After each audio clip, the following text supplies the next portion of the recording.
Your first meal of the day should have around 30 grams of protein, between 30 and 55 grams of protein.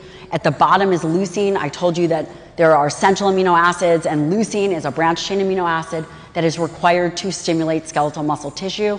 You either get it to 30 grams or so, or 2.5 grams of leucine, and you stimulate skeletal muscle tissue, or you don't. When you are thinking about any kind of protocols that you are doing, whether you're a provider, whatever it is that you are doing, and you care about body composition changes, that first meal of the day has to have between 30 and 50 grams of protein to stimulate tissue. This is tying it all together.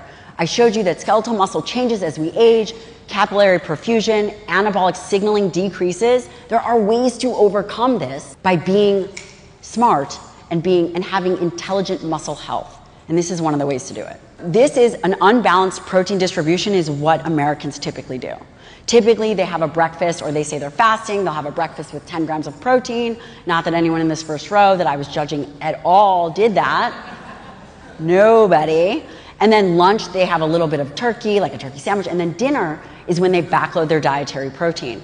This is the path towards sarcopenia, which is decreased muscle mass and function. People think that sarcopenia is a disease of aging. Sarcopenia begins in youth.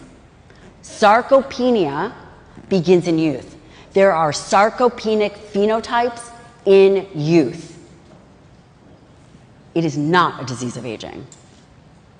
It is accelerated by aging, but the decrease in muscle mass and function begins in youth, and this is one of the reasons why.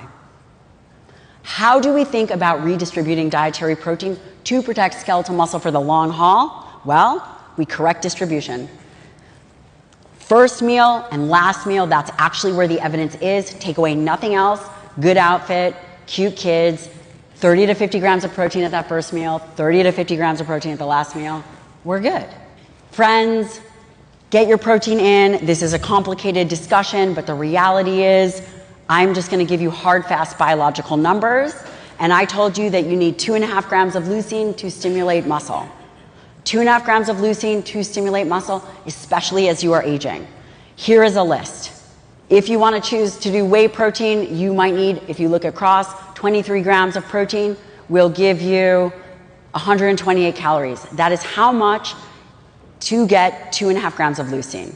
If you choose milk, if you choose beef, these are hard, fast biological numbers. This is not my emotional response.